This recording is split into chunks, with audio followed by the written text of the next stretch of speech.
Meus queridos irmãos, que a paz do Senhor nos envolva a todos nesta manhã. Allan Kardec pergunta aos benfeitores espirituais se a doutrina espírita seria uma crença popular ou uma crença de minoria. E o benfeitor amigo responde que a doutrina espírita seria uma crença popular. Porque na doutrina espírita está inserida a lei natural, como a doutrina espírita está inserida também na lei natural. Então, a criatura que não se tornar espírita, ela vai ter que passar pelo ridículo de não aceitar uma lei natural, como é nascer, morrer, como é reencarnar, como é comunicar-se do lado de lá conosco. Então são leis naturais. E a doutrina espírita defende exatamente essas leis naturais. Então será uma crença popular. Abençoada a doutrina espírita que nos faz ver a vida de uma maneira diferente. Porque a nossa grande problemática é a nossa ignorância, o fato de nós não entendermos as coisas e agirmos de uma maneira errada. Agora nós estamos contactando com a Operação Navalha, não é? A Polícia Federal descobrindo muitos políticos responsáveis pela nossa terra, pelos destinos na nossa terra, pelo equilíbrio e harmonia da nossa terra, pelo bem-estar do nosso povo, os políticos extorquindo a nossa nação. E o que é isso, senão ignorância dos verdadeiros valores que regem a nossa vida? Quando Jesus esteve aqui na Europa, depois da Idade Média, aquela noite negra da nossa história, onde na própria Europa reencarnou o nosso Francisco de Assis, para modificar a história do cristianismo, porque o cristianismo foi aceito como a base da sustentação do catolicismo, e criou-se a religião católica. E essa religião, por interesses individuais, interesses pessoais dos dirigentes da religião, essa mesma religião permitiu a Inquisição, as cruzadas, que mataram mais pessoas do que as guerras até o dia de hoje. Então, em nome de uma religião, mataram-se tantas criaturas. E o Francisco de Assis veio exatamente para resgatar essa imagem da igreja, do catolicismo que estava desvirtuada. E apesar do Francisco de Assis, continuavam as atitudes infelizes daquelas pessoas, como no caso o próprio Napoleão Bonaparte, que veio para dar um clima de harmonia para que o plano espiritual pudesse dinamizar o progresso do orbe terrestre no aspecto espiritual. E o que o Napoleão fez? Arma um esquema de uma guerra terrível. E foi exatamente nessa época que o Cristo volta aqui na Europa, acompanhada de grandes almas, para analisar o comportamento dos homens da terra. E se fazendo acompanhar de Helio, que foi um dos grandes poentes na época do Cristo, na Judéia, esse espírito veio com ele. E ele perguntou para Helio, na linguagem judaica é Hillel, mas na linguagem portuguesa é Helio. Perguntou para ele: o que é que estão fazendo da minha cruz? Uma vez que eu dei a minha própria vida crucificado para mostrar a importância de se amar o semelhante. E por que as pessoas se matam desta maneira? E Relio, querendo contemporizar a situação, disse para Jesus: Senhor, mas as pátrias têm as suas individualidades, têm seus interesses, então acaba nos defender os seus interesses, tripudiando contra as outras pátrias. E Jesus responde para ele: mas Relio, que pátria? A minha pátria é a pátria do Evangelho. Que nação? Nação é universal. Aí Relio calou e Jesus perguntou para ele: onde tem uma terra sobre a qual tem uma cruz, uma constelação, chamada Cruzeiro do Sul? Ah, Senhor, é muito distante daqui. Na América do Sul, Senhor. Ah, é para lá que nós iremos agora. E a caravana de Jesus partiu em direção ao Brasil. Chegando aqui, o Cristo, segundo Humberto de Campos, no livro Coração do Mundo, Pátria do Evangelho, se emocionou diante do clima em torno do nosso país. As ondas verdes do mar, a brisa mansa que sai no meio das florestas, as árvores lindas que eram a tônica das nossas florestas. E Jesus se emocionou ao ver o nosso Brasil.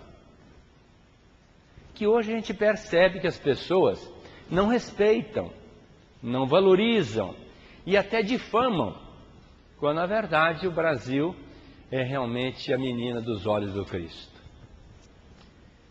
Aí Jesus chegou para aquelas criaturas e disse assim: nós vamos implantar a pátria do Evangelho nessas terras. E você, dizendo a Relio, você vai reencarnar em Portugal, um povo destemido, um povo que sabe muito bem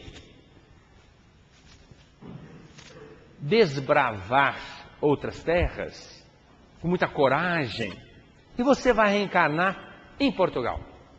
E vai fazer algo para que esta terra seja descoberta. E a partir daí, nós iremos colonizá-la e implantarmos aqui a minha cruz. E Relio reencarna em Portugal em 1394. E ele reencarna como Henrique de Sagres, aquele homem que dinamizou a navegação, fez com que realmente Portugal conseguisse estabelecer o caminho marítimo para as Índias. Quando Cristóvão Colombo esteve lá, buscando as riquezas das Índias para atender às necessidades vigentes de Portugal, que estava na época numa situação um pouco complicada financeiramente. Já um pouco depois, em 1498, Relio, já desencarnado, voltando para o plano espiritual, continuou dinamizando a navegação e fez com que Pedro Alves de Cabral, com as 3 caravelas, Santa Maria, Pinta e Nina, saísse no sentido de voltar às Índias para trazer mais riqueza para Portugal. Mas ele se sentiu perdido naquela trajetória e tinha inclusive sonhos que mostravam para ele que ele não iria encontrar o caminho das Índias, que ele estaria literalmente perdido naquela trajetória. E ele tinha esses sonhos em forma de pesadelos, porque também não tinha nenhuma certeza de que iria encontrar outra coisa, ou até como ele poderia voltar, uma vez que ele estaria sem esse roteiro. E foi quando ele se aporta aqui em Porto Seguro, na época, um local onde é a nossa cidade, Porto Seguro, na Bahia. Para a alegria de todos, divisaram essa terra. E foram recebidos pelos índios, os nativos da nossa terra, com carinho, porque os índios, inclusive, foram até as embarcações de Pedro Álvares Cabral para trazer aquelas criaturas para a terra. E os índios fizeram festas, e Diogo Alves, que era um português, dançava junto com os índios.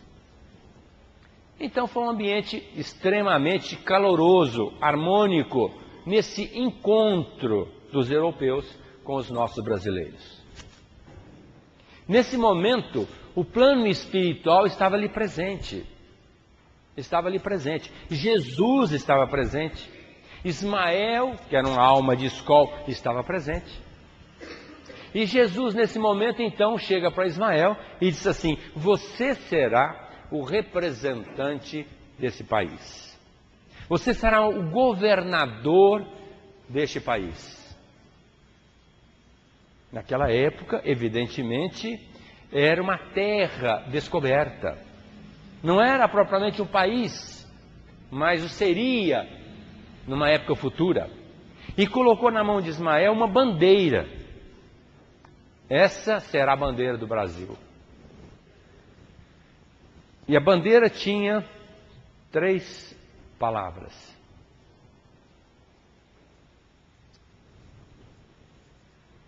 Deus, amor e caridade.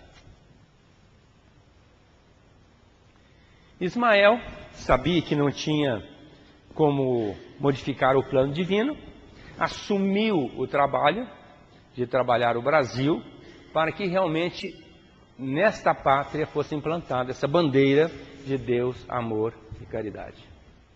E começou seus planos, fazendo com que o Brasil fosse colonizado. Os portugueses vieram para o Brasil, e infelizmente o Brasil precisava ser colonizado, a peso de mãos escravas, porque os portugueses não eram afeitos ao trabalho, e por isso eles trouxeram os pretos da África, os africanos. Junto com os índios, foram os grandes responsáveis por desbravar, por colonizar, por melhorar a nossa terra. Mas os espíritos estavam incomodados, inclusive o próprio Hillel, ou Helio, eles estavam incomodados pela atitude infeliz dos colonizadores do Brasil, que estavam matando muitas criaturas inocentes, como os próprios índios, que não aceitavam aquela atitude infeliz contra eles, compelindo-os a trabalhos árduos. Inclusive, as grandes bandeiras mataram muitos índios, destruíram muitas tabas, muitas ocas, queimando-as, matavam os índios que se rebelavam. E nem podemos falar dos escravos, que eram tratados como animais, não como ser humano. E nesse momento, então, Helio se dirige a Ismael e pede intercessão, que ele fizesse alguma coisa em prol daquelas criaturas. Ismael, tranquilizando aquela criatura, o abraçou ternamente e disse assim: fique tranquilo, a misericórdia divina sempre esteve presente e continuará presente sempre. Esses índios são iniciantes na trajetória e eles precisam se submeter ao capricho dessas criaturas na colonização para dinamizar o seu progresso. E quanto aos negros, esses foram os inquisidores de antes, que mataram muitas criaturas e agora estão pagando tributo pela atitude infeliz, estão devolvendo com a própria vida, resgatando-se em termos de consciência. Mas para com eles não faltará a divina misericórdia. E Ismael mobiliza lá na Europa os holandeses, os franceses, e trouxeram os espíritos, essas criaturas, para o Brasil. E vieram pessoas fantásticas, como Johann Van Dorp, que era um holandês, que chegou em 1624. Maurício de Nassau veio em 1637. E essas pessoas eram muito fraternas e amigas. Conseguiram estabelecer um vínculo muito estreito com os escravos e com os índios. De tal forma que também contribuíram muito para o progresso da nossa nação. Tanto é que se aportaram lá em Pernambuco e deixaram lá, depois de uma saída pacífica e tranquila, deixaram lá um império para o nosso país. Além de terem tratado com muito carinho aquelas criaturas nativas, os escravos que estavam aqui trabalhando pelo progresso do nosso país. E tanto é que os franceses, ao estabelecer um combate com os portugueses, porque os portugueses queriam retirar os franceses que vieram para cá, com os holandeses, para retirarem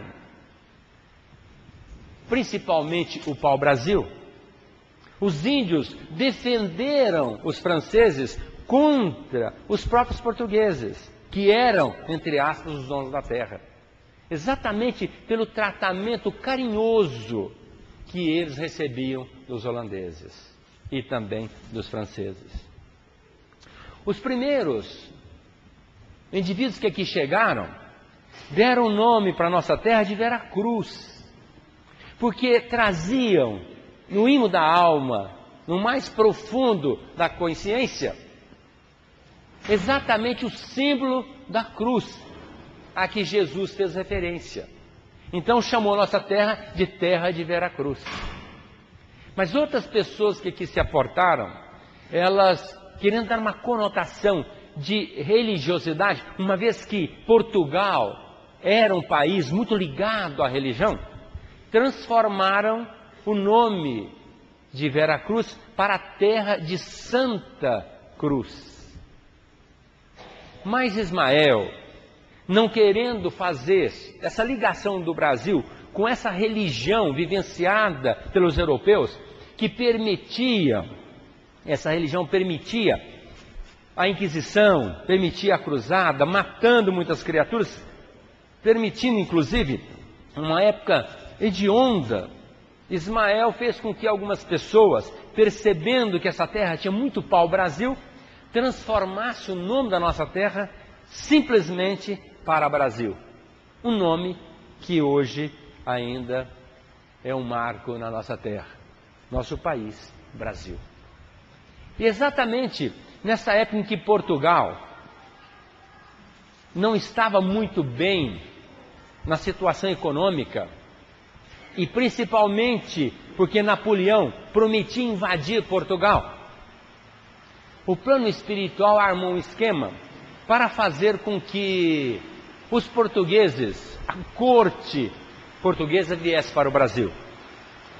E o imperador da Inglaterra, prometendo proteger Portugal contra a arremetida da França, disse para Dom João VI, que era o rei da época: vá para o Brasil, fuja daqui, com uma única condição: você simplesmente abra um porto lá no Brasil, para que nós possamos ter livre acesso para comercializar, entre aspas, com o Brasil.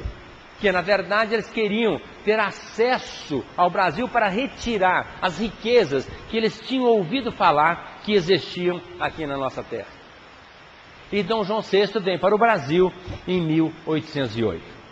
E chegando aqui, ele se instala na Bahia e abre os portos do Brasil para as outras nações, principalmente ali no caso, estaria abrindo para a Inglaterra, que estava lhe prometendo guarida contra as arremetidas da França. Mas depois ele volta para o Rio de Janeiro, conhece o Rio de Janeiro, a Guanabara, se apaixona por aquela região e instaura ali o seu reino, inclusive um local que seria o reino também português, porque a partir dali ele estaria regendo as duas terras, o Brasil e Portugal. Instaura ali realmente a corte portuguesa. Mas a corte portuguesa era muito complicada. Ninguém trabalhava. Todo mundo comia, bebia, vivia numa orgia muito grande, e de tal forma que Dom João VI se via numa situação muito complicada, e com isso fazia com que as pessoas trabalhassem para a corte. E quem eram essas pessoas? Exatamente os índios, os escravos e outras pessoas que foram degredadas aqui para o Brasil. E com isso criava um clima de animosidade entre essas pessoas que trabalhavam pesado para atender a corte portuguesa, que não fazia nada. Tanto é que Dom João VI chegou para um juiz e disse assim: primeiro eu quero um local para eu me instalar aqui a minha corte. Depois eu quero criados para atender as minhas necessidades. E nesse momento então o juiz diz para a mulher: ó, se prepare, porque nós vamos ter que separar. Mas como assim? Porque Dom João VI me pediu a casa, a mobília, e certamente vai pedir mulher, e eu só tenho uma, vou ficar sem você. E aquela corte tinha uma outra problemática muito grave, porque a mãe do Dom João VI era doente mental, a esposa era infiel e o filho era um perdulário. E de tal forma que ele entrou num contubérnio mental. Ele ficou muito depressivo, vivia andando para lá, para cá, mas totalmente alheio à situação do Brasil, principalmente, e sem força para exercer o domínio sobre Portugal. Naquele momento, então, as forças espirituais agiram para que ele voltasse a Portugal. E veio um pedido de Portugal para que ele retornasse àquela terra que estava totalmente sem orientação. E ele parte, então, depois para Portugal. Chegou aqui em 1808 e retorna em 1821. E volta para Portugal e deixa o seu filho, Dom Pedro I. E disse para o filho, embora soubesse que ele era uma criatura complicadíssima, gastava demais, muitas mulheres, orgias, aprendeu também na corte, e de tal forma que ele diz assim: você vai ficar regendo esta terra. Mas já teve movimentos pela independência. Tempos passados, 1792, 21 de abril, Tiradentes foi enforcado em Minas Gerais, porque ele estava chefiando um grupo para estabelecer a independência do Brasil. Lógico que foi abortado por conta de algumas delações, a corte interveio e acabou por fazer com que realmente não houvesse a libertação do Brasil. Mas Dom João VI percebia que isso poderia acontecer e disse para o filho: você vai ficar aqui, mas fique atento, se for para estabelecer a independência, que você assuma à frente do domínio dessas terras, porque então nós não perderíamos o vínculo de Portugal com o Brasil. E mais uma vez o plano espiritual intercede a favor do nosso país. Aproximou José Bonifácio de Dom Pedro I. E José Bonifácio disse para Dom Pedro: olha, tem uns movimentos que estão acontecendo por aí, e você deve ficar um pouco em alerta, porque senão eles vão estabelecer a independência. E então, Dom Pedro I foi até a Bahia, passou por Minas Gerais, e quando ele chega em São Paulo, ele percebeu que o momento estava propício para a independência, para ele assumir, uma vez que ele percebia que não tinha como impedir a independência do Brasil, mediante os movimentos que estavam acontecendo, principalmente nesses três estados. E foi quando ele sobe a Mar do Ipiranga e decreta a independência do Brasil, que aconteceu em 1822. Então, nesse momento, Dom Pedro I assume, mas continuava não aceito pelos brasileiros. As atitudes dele não eram muito felizes. Ele continuava ainda aquela vida que ele sempre teve como solteiro, embora tivesse casado com a dona Leopoldina, que era uma austríaca, uma mulher maravilhosa, fantástica, que tentou enquadrá-lo, colocá-lo numa situação de aceitação por conta dos brasileiros, modificando o seu panorama de comportamento. Mas mesmo assim, ele ainda tinha algumas atitudes e não era bem aceito. E mais uma vez, Jesus intercedeu a favor. Chamou uma criatura no plano espiritual por nome de Longinos. Longinos era um dos componentes da guarda que levou Jesus para a crucificação.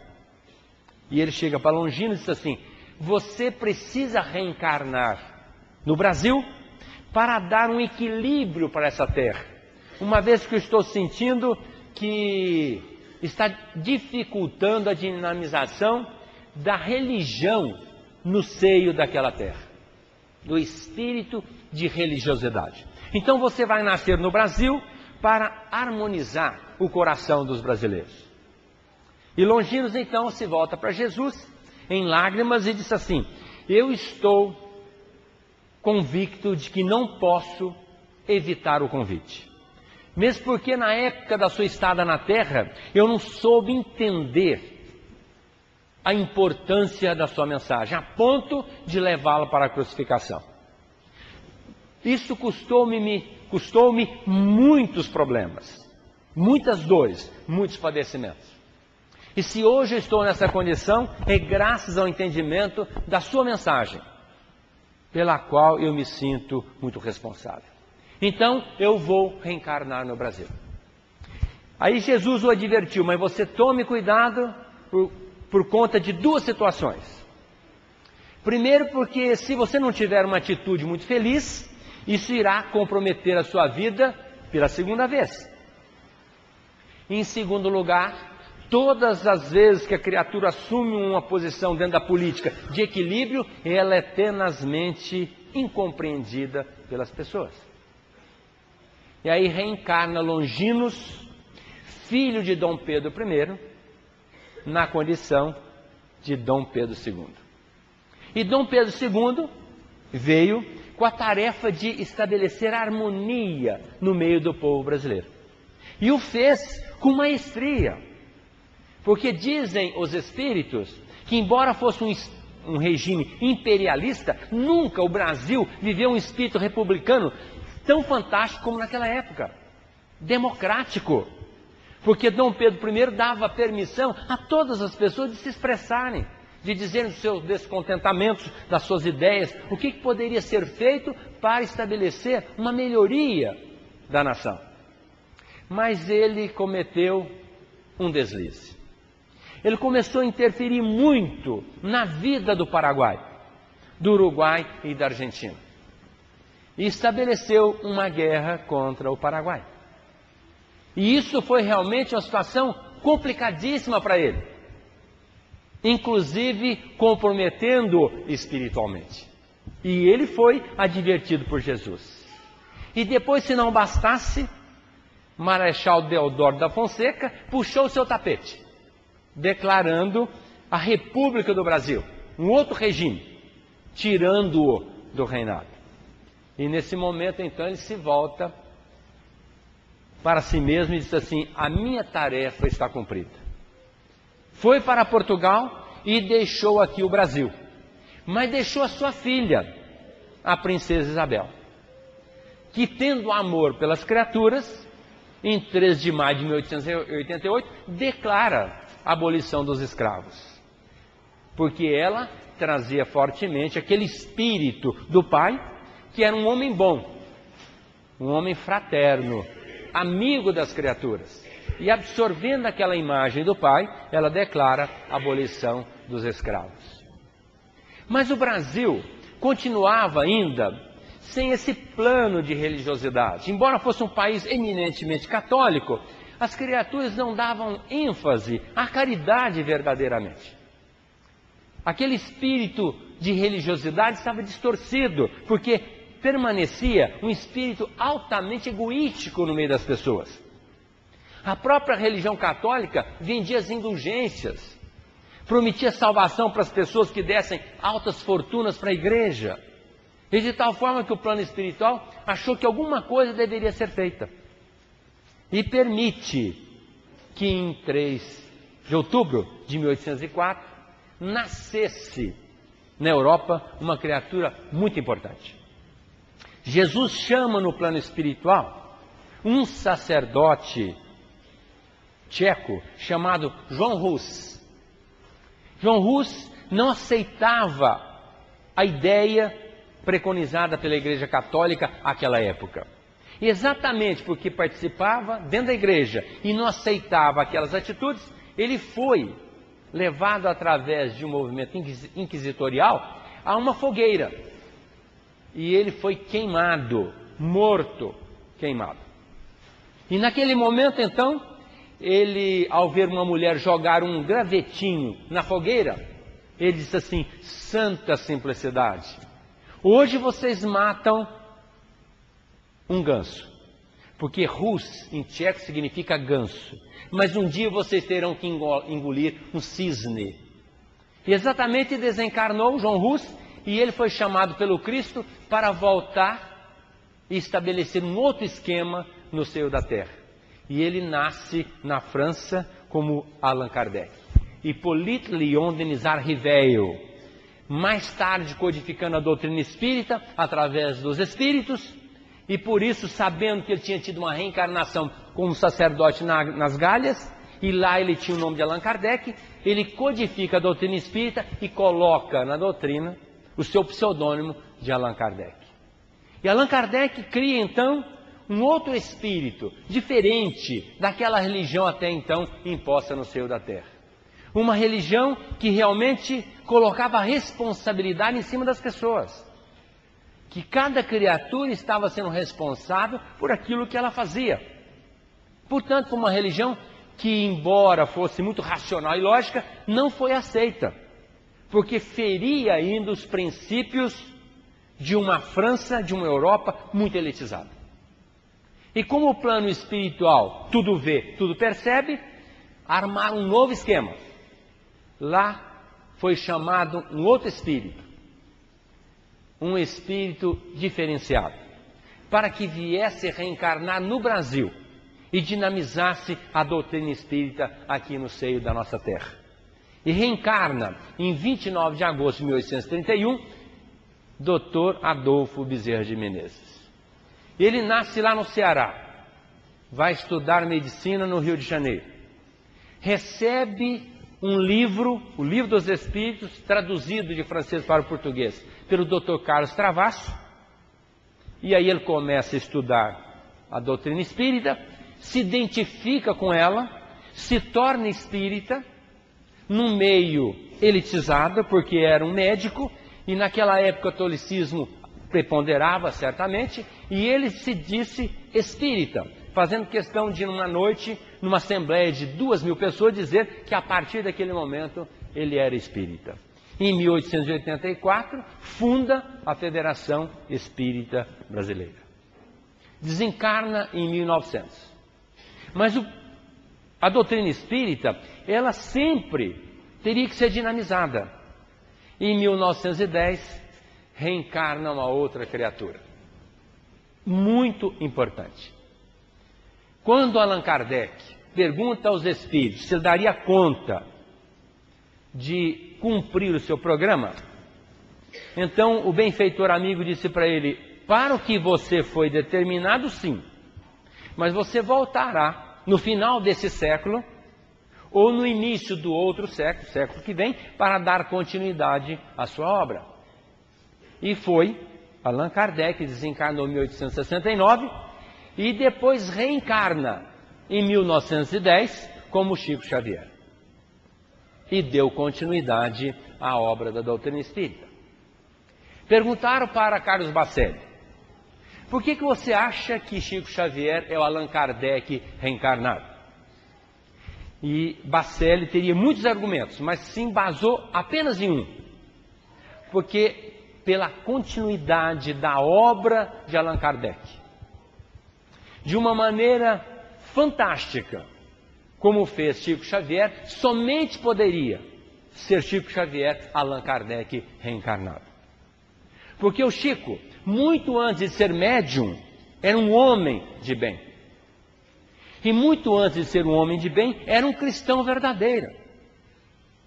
E como Allan Kardec tinha a promessa dos Espíritos que voltaria para dar continuidade à sua obra, quem voltou e deu realmente um cunho fantástico, maravilhoso para a doutrina espírita, senão Chico Xavier.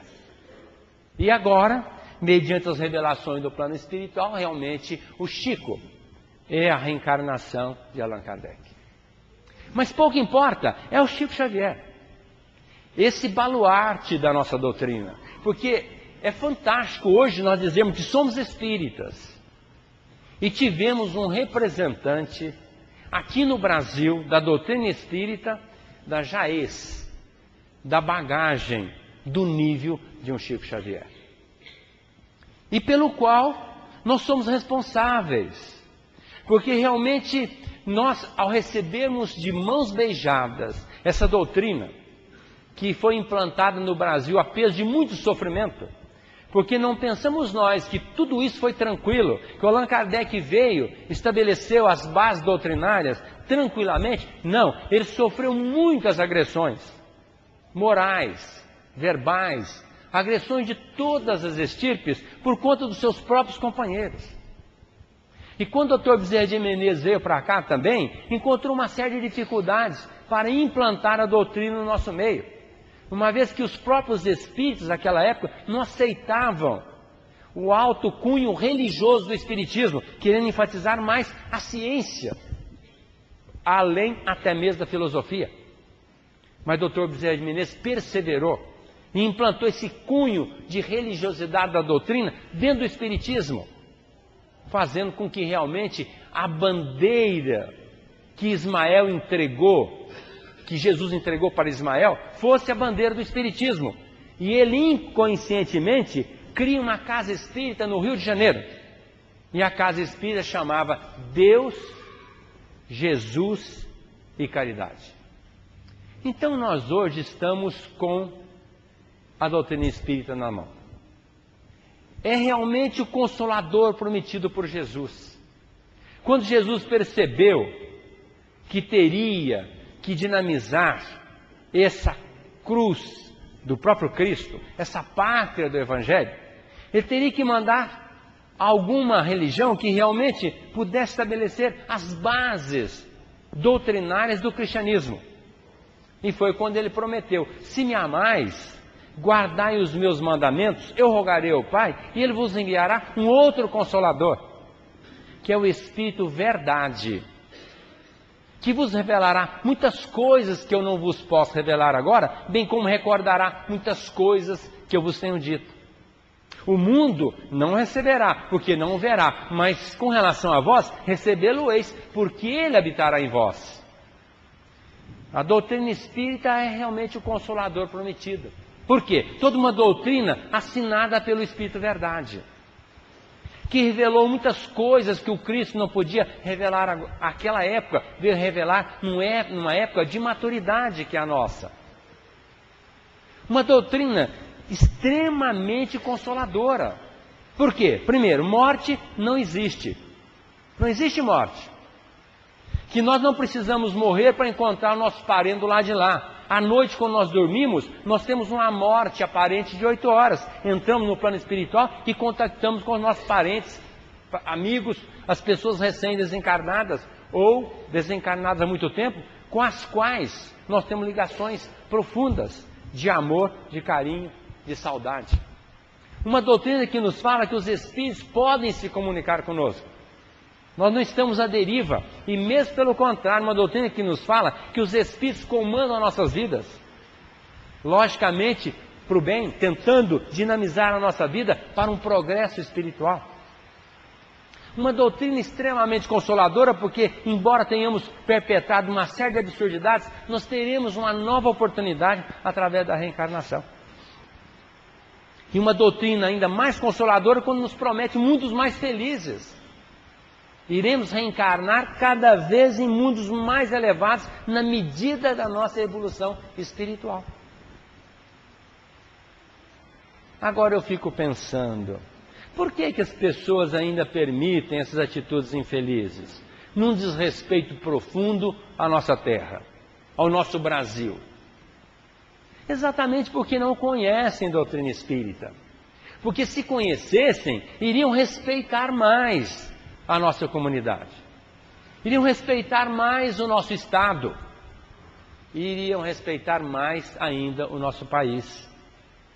Se Jesus tem o Brasil como menina dos olhos dele, trazendo a pátria do Evangelho para o seu seio, por que essas pessoas não respeitam o nosso país? E são pessoas que são responsáveis pela nossa terra. São pessoas que estão à frente do movimento político da nossa terra, responsáveis pela nossa comunidade. Então, abençoada a doutrina espírita, que será uma crença popular, um dia, segundo os Espíritos, revelando a Kardec. E nós estamos felizes de saber que estamos trilhando no caminho certo.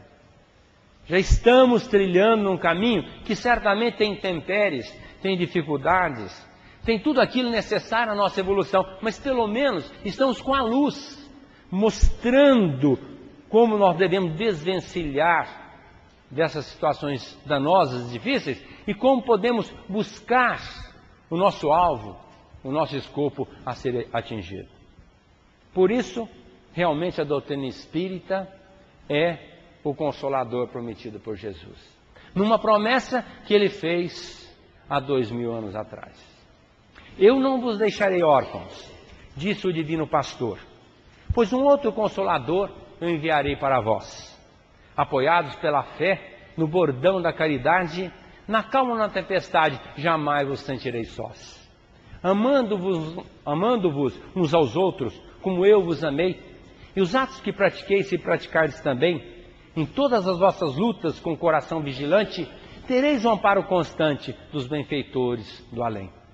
Na opulência ou na plenitude, se amardes a verdade, como a vós mesmos vos amais, percebereis o Espírito Consolador a vos falar de amor, de entendimento e de paz.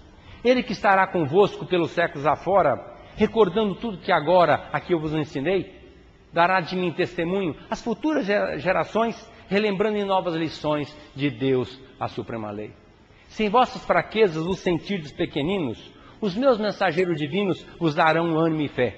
E quando muitos caírem ao peso da iniquidade, vós herdeiros da verdade, permanecereis de pé. E eu estarei sempre convosco, na luz dos meus mensageiros, vossos leais companheiros na senda de amor e paz. Serão eles, na verdade, que em meu nome acenderão dentro do vosso coração os mais nobres ideais. Serão eles que, vindo dos altos espaços, recordarão os meus passos da manjedoura ao Tabor. Serão eles que, entre guerras e fome, exaltarão o meu nome na luz do Consolador. Assim se expressou, horas antes do Calvário, o sublime missionário crucificado na cruz. É por isso que agora, com plenitude de amor, abraçando o Consolador, nós revivemos Jesus. Muita paz.